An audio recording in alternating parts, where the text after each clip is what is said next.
Alli, do you think it's hard for people to walk into a gym for the first time? For probably almost 80% of the population who are not gym goers or exercising, it's pretty difficult.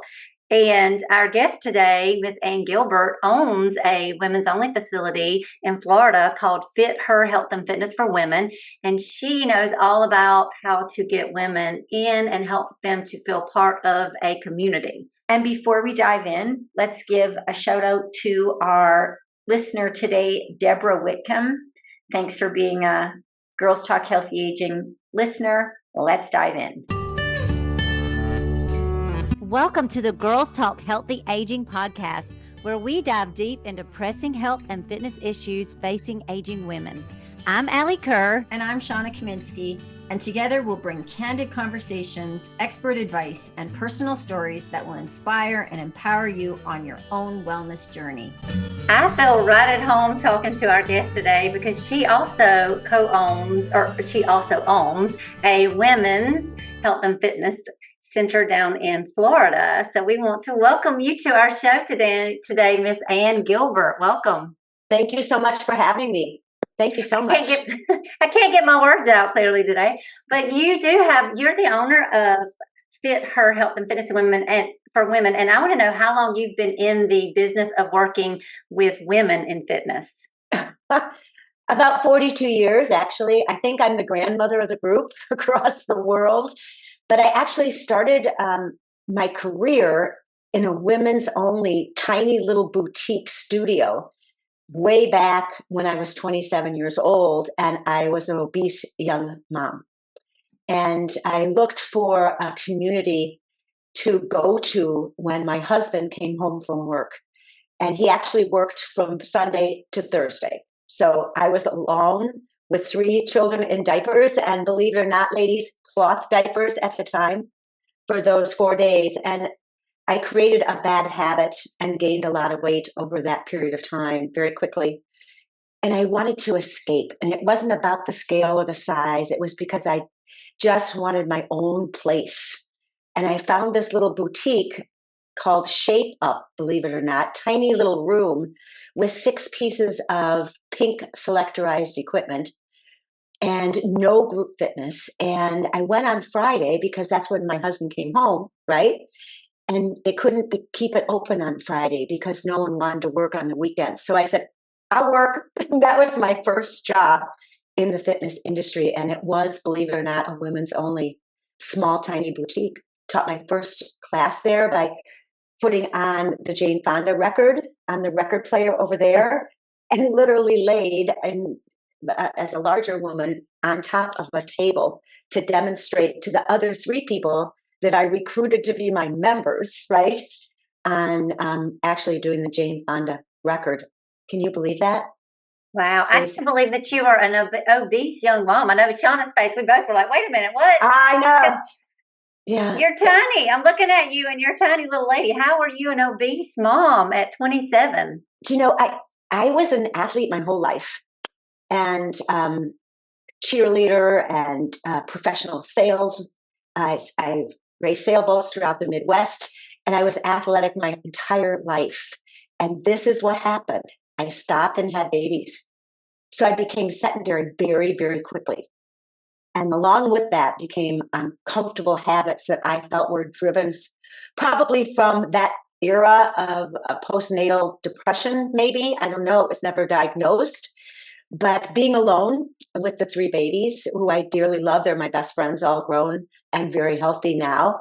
But I think I just did the flip-flop. I did the flip-flop, which a lot of our listeners do. A lot of the people I work with at Fit Her have gone through life changes that have caused them to really backslide in their focus on their own health. And when I went to Shape Up, that was my time to try to get that back. And it took me a long time.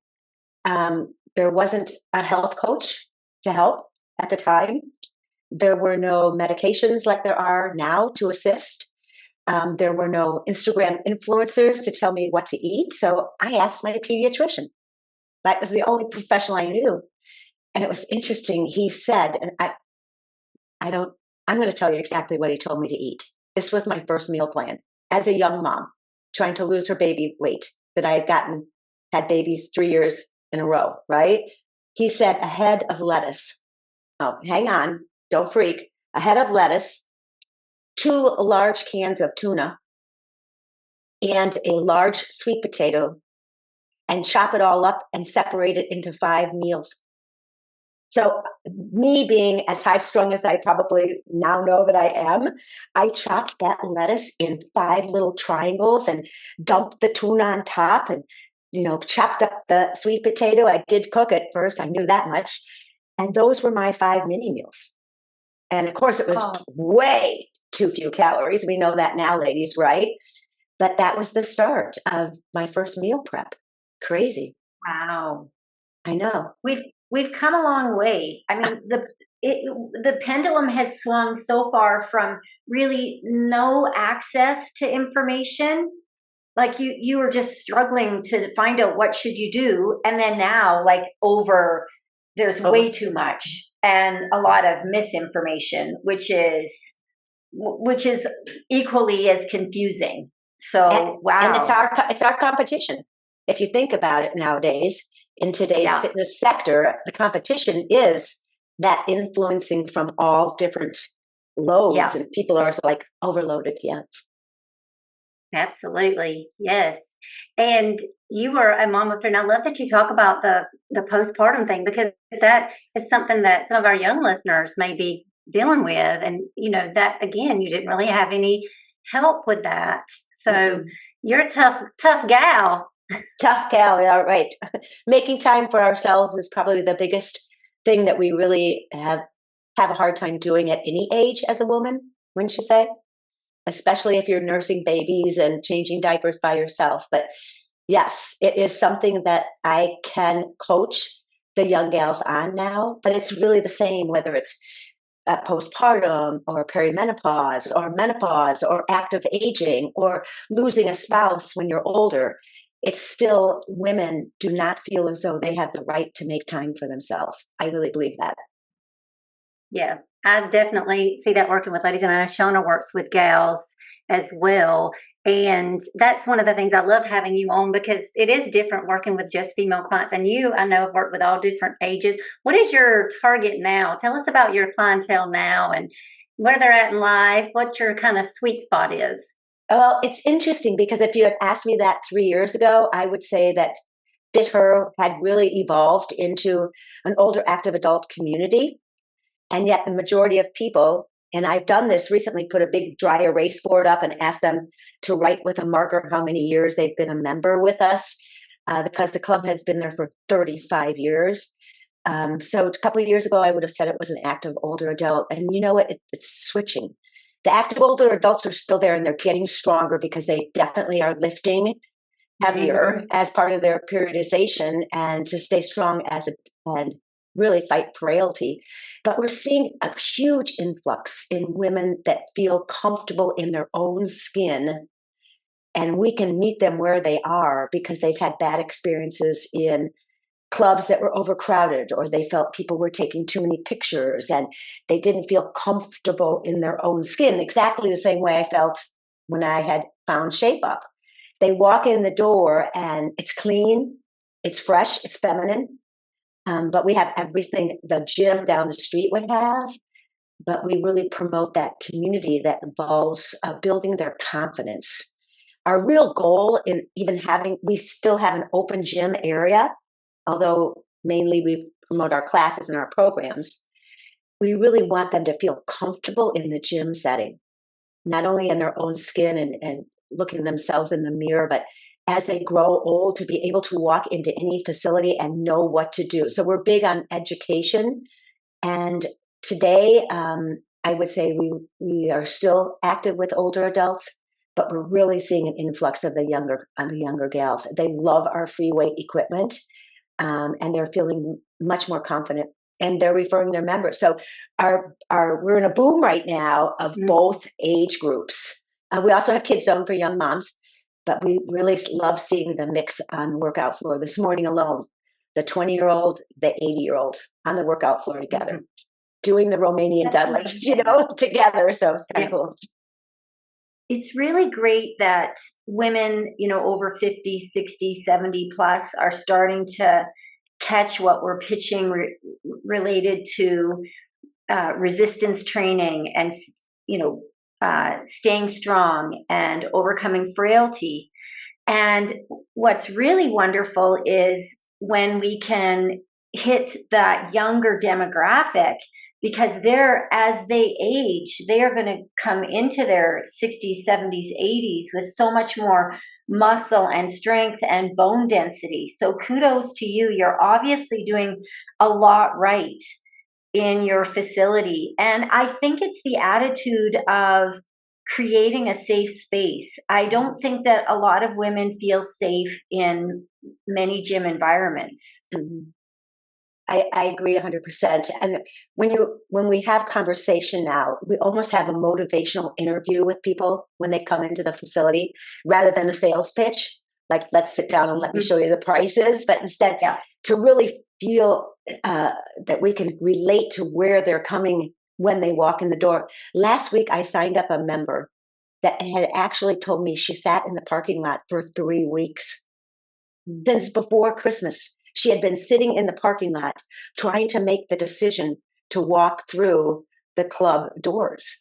And she was greeted by the grandma. So I'm a non-intimidating person with an interview that was nothing but listening deeply to what she thought. And it gave me the opportunity to tell her that even though she were 25 when she joined, and a large girl and that needed help and to make some lifestyle changes, I tried to teach her that what she did at 25 would really transfer to what she is at my age. And that's the way we are approaching this age differential.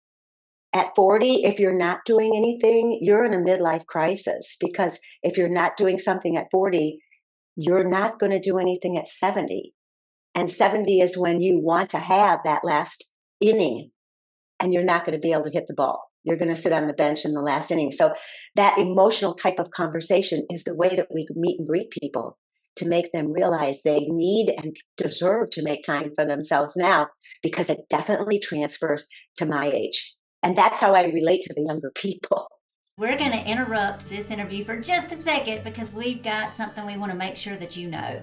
If you're struggling with your health, with your fitness, if you don't know where to start, or you know what to do and you're not doing it, we're here for you. And all you need to do to get our help is to reach out to Shawna and I at our email, sapodcast23@gmail.com. And we're happy to help, and we will be in touch. Now back to the show.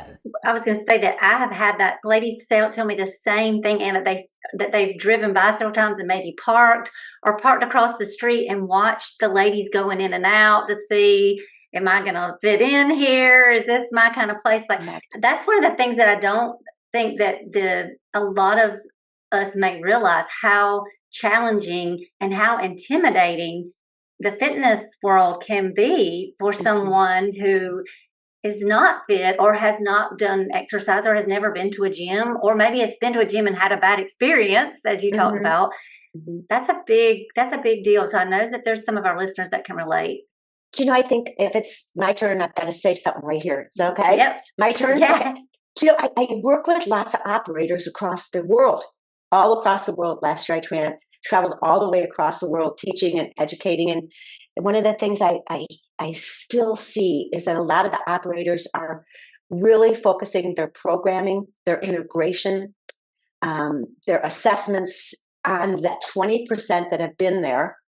Yep. All along. Yep. Like I'm seeing that too. Yeah. Yeah. And I think what's making us feel as though we're headed in the right direction, especially in women's only fitness, is we're really after that 80%.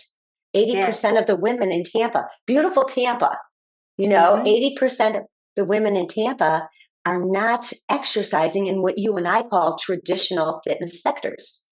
And if we can go after that person that's sitting in the car for 3 weeks and make them feel comfortable, and it means taking down some of the mirrors, and it means not pushing them, although I'm a group fitness freak, into group fitness where they might go grapevine the wrong way and not know the routine.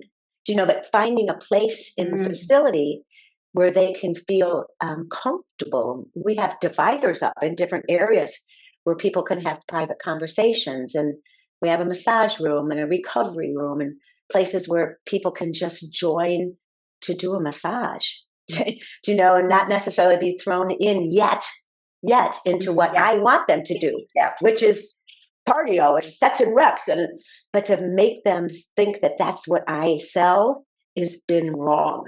And it's really in time for us to really attract our services for those 80% that are not working, because they're the ones that will have nothing to transfer to when they're my age. It's emotional. Yeah. I want to go back to the idea where you said, if you're going into your 40s and you're not fit or exercising or doing resistance training, that is actually a midlife crisis, because everybody at that age, they're, busy with family and career, and they're just thinking about, well, when I retire, I'm going to travel, I'm going to do this, I'm going to do that. But if you're not building your wealth in your 40s, you will have no health wealth later in life to be able to enjoy the things that you want to do when you have time. So you have to make time, because time never really magically appears. Oh, you're so smart. I think what we have to do, everybody, is to talk about lean muscle rather than fat. Yes. Because I'm an obesity survivor. I judged myself for many years on my fat and where it was. Mm-hmm. And as a trainer, we would say, oh, we store fat here. No, we build muscle here. And I think when that paradigm switches, we're on the way to being successful. And that people see that they feed their lean, they feed their systems, they feed their organs, and not be afraid of becoming fatter, but instead being empowered at 30 and 40, when we know we start to lose the muscle aggressively, that lean mass is the key to longevity. So, I don't know. Yes, absolutely. Flipping the script. And instead of talking about losing fat, let's talk about gaining lean mass. Mm-hmm. And who cares what the scale says? That is just a measure. And if you're losing fat and gaining muscle, the scale might stay the same. But, some people might think, well, I'm making no progress, and then get frustrated and quit. Mm-hmm. What are you hearing, Ann, when you have clients coming in? What are they asking for? Like that, because I'm sure you talk about maybe goals or kind of where they're at, where they're wanting to go. What are the things you're still? Because I know the things that I hear from women and have heard over the years. What are you hearing right now? Anything kind of some of the same, some new? I hear people asking how to be stronger. So I think we're getting there. I think we're getting there. I don't have anyone ask me if we have a scale, and we do. We have a body composition checks in the back, but it's not out front. Very few people want to be measured. We talk about when we do a body composition check, we talk about the percentage of lean, and make sure that they understand that needs to be fed, and that when they build muscle, it's kind of like a puppy. If you got a puppy, you would have to feed it, water it, and walk it, kind of thing, and they kind of get it. But I think the biggest thing that we're seeing is there are fewer myths out there than we used to do. We used to do podcasts and TV shows in Tampa about fitness myths, and I don't hear as many, like women shouldn't build or they're going to get bulky, those types of things. So I think people are getting more education. I'm thrilled with that, about the need for, one, studying the muscle that they have and making sure that they continue to build it, and not change lifestyle habits that are making them lose their muscle, like starvation, Yeah. No, I'm so happy to hear that. And I think that strength training is having its moment right now. It's getting more press in the media, and of course, with influencers, you're seeing that. And I don't know about you, Shawna, I'm still getting a lot of weight loss. I mean, that still is that's probably the top thing that women that I'm seeing. But I do hear strength. It's so nice to see that. I'm also starting to see more women worrying about loose skin, and I think that could be related to maybe some of the medications that are out now. I'm also hearing women, as they're talking about that loose skin, also talking about tone. So it's kind of I'm still hearing weight loss, but I'm starting to hear more about the skin and the tone, which is newer in my world, working with women. What about you, I Shawna?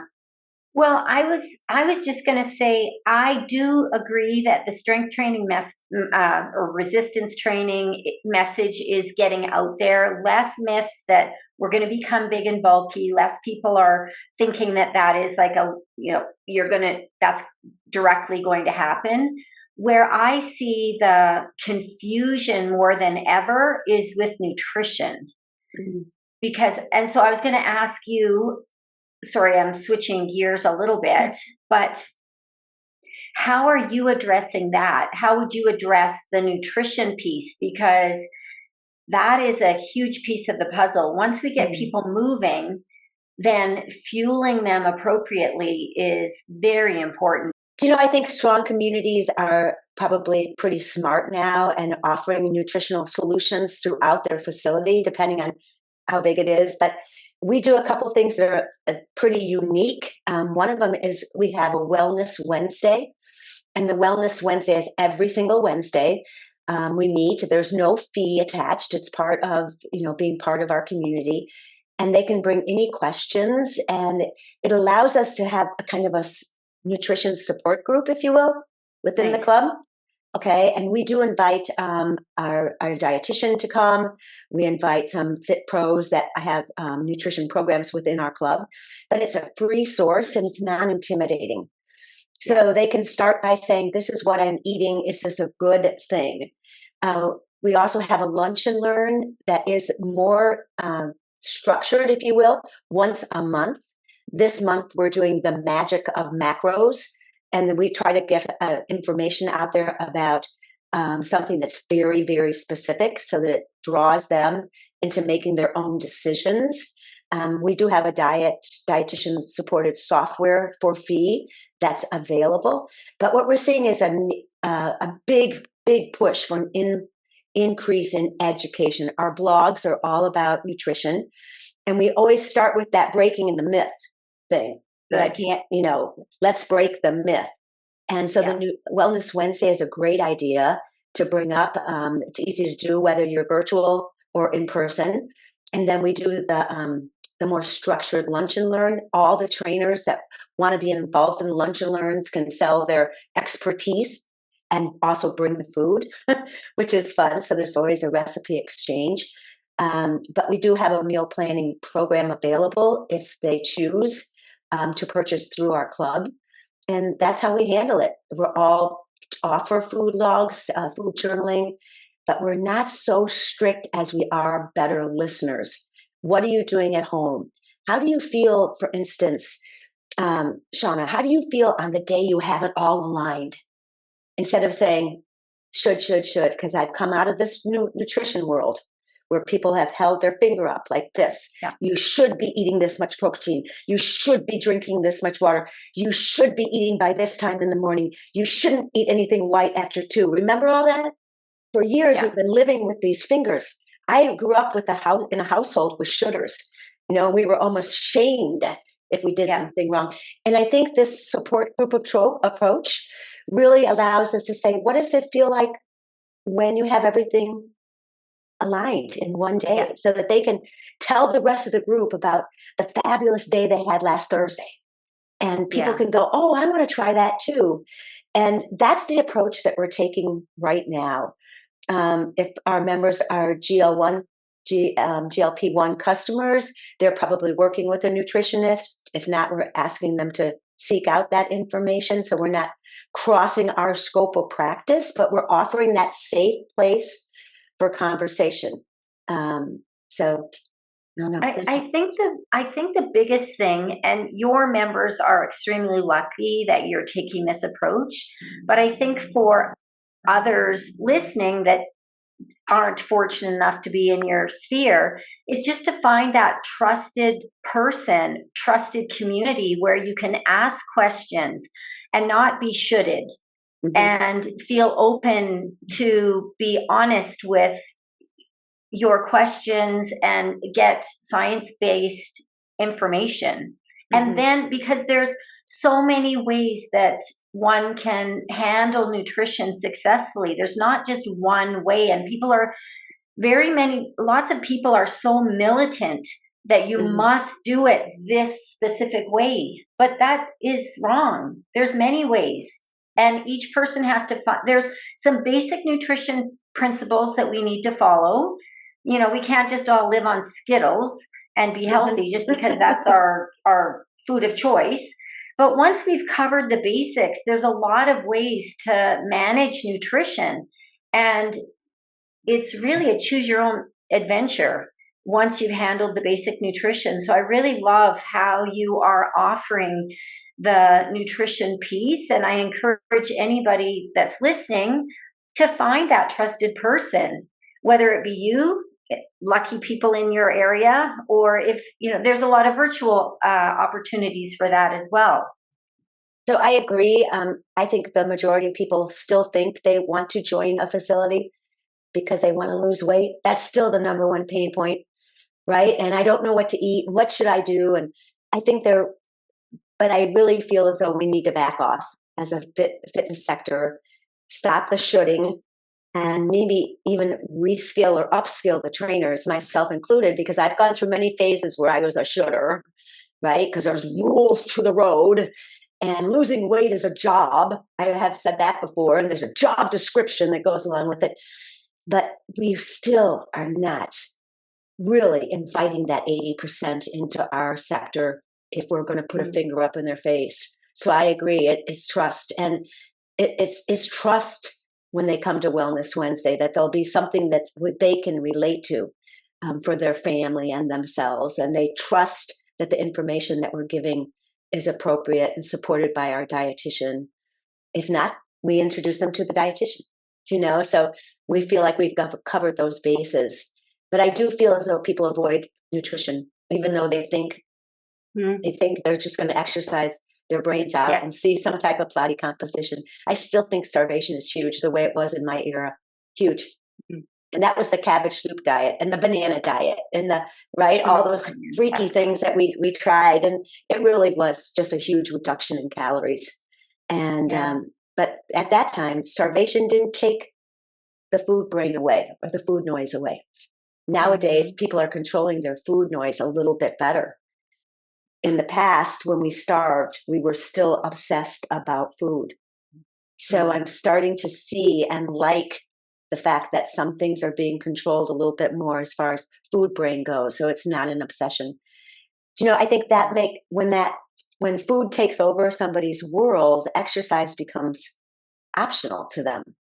If you think about it, they can't get to class because of this, and they have to pick up the dog, and they're working later, they're moving out of the area. Exercise is optional because they're so concerned about eating right, or what they've eaten, and maybe even using exercise as a punishment for what they ate yesterday during the football game. But we have to teach that exercise during different stages in your life, right after the baby was born, perimenopause, menopause, frailty, taking care of an aging adult, all those stages that women go through in their innings in the game, right? Exercise can be optional, but movement's mandatory. And that's what we need to start talking about. Movement's mandatory, because otherwise we are not going to age and have any quality of life in our longevity. Yeah. Can you tell us a little bit, you just talked a little bit about it, but more about your evolution as a trainer, because you've been doing this for several years now. I know. So how have you evolved as a trainer, as a coach? It's really interesting because I saw your question. I thought, I have to prepare my old resume from the early 80s. My first class, I told you, was group fitness with Jane Fonda on there weren't any certifications, but I did travel from South Bend on a busload of gals that wanted to take the cycle certification at the time. And so that was my next certification. And then it kind of evolved into the first couple personal training certifications. I was an IDEA Gold. That was before ACE split way long ago. And we studied and we studied and we studied, and we took an exam, and we looked at Arnold Schwarzenegger's magazines because there weren't any books for us at the time. And women's fitness evolved out of bodybuilding for men, and that's why we all learned traditional sets and reps. And when I came to Florida, that was a story too. My husband had said, and at that time I owned a little facility in South Bend, Indiana called Just Aerobics, which was a cement floor with indoor-outdoor carpeting, and we did high-low high-low impact in a space room with 65 to 150 people at once, all paying $7 a head. It was very lucrative at the time. But we all had lots of stress fractures. Yeah. Our legs and feet, for sure. Where are those people that did all those jumping jacks with me? But my husband came home and said, we're moving to Florida. And we yanked our kids out of high school and moved to Florida. And I went, this is part of this evolution, I went and peppered myself all over Tampa to find where I fit. And I found myself at this Shapes Fitness for Women. There were 13 clubs, all in pink carpeting, pink shade carpeting in the group fitness room. But I felt good there. And they had group fitness like I had taught up in Indiana. So I had an opportunity to teach a class. You know, group fitness instructors are still most sought after entity there is, right? And it was so then.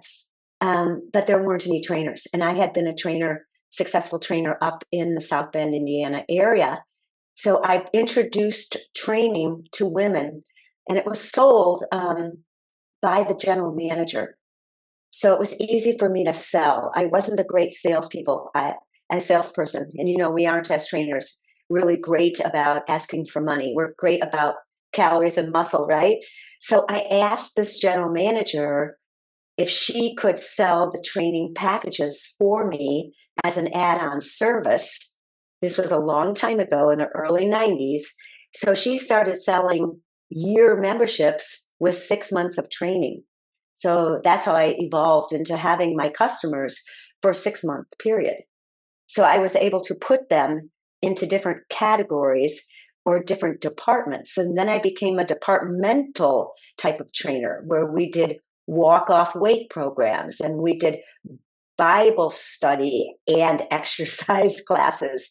And we did specificities that were appropriate for the population. For instance, we had small groups at the time for gals with MS, and we had postnatal groups. And Ace and Ursa came down to Tampa to look at us. And I was like, why are they looking at Shapes Fitness for Women in this little town? Because we started, and that was the year 2001, small group training. No one had it in the area, not in our area, for a fee. And our women were staying in programming longer, and they were breaking the norm of attrition and not leaving the facility, but staying longer and longer and longer, not only for weight loss and physique enhancement, but they wanted to learn about weight training. So our biggest class was Women on Weights, just teaching the fundamentals that we had all learned in the certifications. But Ace and Ace and Ursa gave us the Personal Trainer of the Year award that year. And I took the award because I went to Ursa and grabbed the trophy, but it was really about the community of small group trainings that was offered in this small little women's only facility. Those are some of the people that are still training with me, by the way, all those years, 30 years later. But that introduction made me realize as a trainer, you're asking about my evolution, it was so much more than sets and reps. It was finding the pathway for these people to evolve into where they are now. And I think that's when I pivoted as a personal trainer. And I realized as a trainer, I wanted to be more of an educator because education was empowering these women to find their little avenue. Yeah, did I answer your question or did I go off on a tangent? Yeah. The biggest message that I'm hearing throughout your evolution and all that you're offering at your successful facility is find your community. It's like you said, it's more than just about the workout. It's about feeling comfortable. It's about finding your people. So as mentioned, ladies that are listening, that is your job. If you don't have a natural affinity to exercise, find some place or some people that you have a vibe with and that you feel great around. And then you're going to show up on those days when you don't want to work out because you want to see the group. Mm-hmm. It's more about the group than the actual sets and reps. Yeah. And what are we going to do next? And how are we going to evolve? And when's our next party? And of course, women love to be with each other. And they have a huge accountability partner. That's what we're looking for. I'm a trainer still. I still have about 16 clients, but I'm not their trainer as much as I'm their accountability partner. And that's where I see trainers going in the future, is that they become that person that they can trust, that you may walk in one day and not feel the energy where you used to cancel. That's okay. We'll go water walking that day. Yeah. We'll put our suits on and go in the pool and just walk and talk. Or we'll go on the physical training table instead of getting on the floor because we don't feel good to get on the floor. And we'll do some stretching together. They don't miss their sessions if they don't feel well because they trust the trainer of today will take them in a different direction. Or maybe we'll just sit in the compression boots and talk. Yeah. Right? So they're still coming to the club, but they're not necessarily adhering to the sets and reps that particular day. But when they feel up to it, we have that also. And that is progress. Yeah. That is maybe exactly what the client needs at that time. Maybe they have stress elsewhere in their life and they don't need that hard workout. Maybe they need more parasympathetic, maybe a yoga, maybe a water walking. And so the smart coach is the one that meets the client where they're at. 100% agree. And as you always say, Shawna, something is better than nothing. And one of the things that I've work with my clients on is show up, even if you don't feel like it, just get here. If you do something, we'll go sit in the sauna, we'll do some stretching, we'll do something, but something, keeping that routine is, and those touch points, and then coming and being in the community, I think is something that I see that is so important to that long-term success, and just how they feel and how confident they are and how just their mental, physical health is that day and beyond. Well, I think it's important to note as a younger person, before you were a mom, you were super fit and had a habit of exercise. But it is so easy to fall off that habit of exercise. Having 3 children and being a single parent for 4 days a week will do it. Mm-hmm. But had you had an accountability partner that said, hey, we're just going to walk for 15 minutes today, or met you where you were at in that stressful situation. I mean, now we have Zoom, we have so many other options, but maintaining a habit of exercise, something is better than nothing, is so important. Mm-hmm.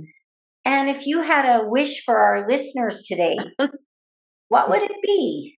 I prepared so many things. I could just talk for another hour, but I think the most important thing is what you're doing today or not transfers to what you're going to be doing at 60 or 70. And that's not a negative message. So if you are doing the minimal, then you're still going to be walking when you're 50 or 60. If you need to train harder because you want to downhill ski when you're 50 or 60, what you're doing now transfers to then. I think that's important. That's a message for longevity. Yeah. Alli?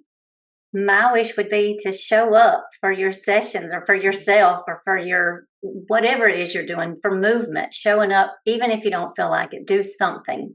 And my message to piggyback on those 2 messages is just find your community, find your vibe, find the people that you resonate with or the person that you resonate with so that you don't feel like you're alone in this. Thanks for listening. You'll find me, Alli, on Instagram at Alli Kerr Fitness. And you'll find me, Shawna, on Instagram at Shawna Kaminski. Feel free to pop us a DM with questions and or feedback. If you're enjoying the Girls Talk Healthy Aging podcast, please subscribe and share it with other health-minded women. Ratings and reviews are also much appreciated and help us get our message out to a larger audience. Until next time, be healthy and be happy.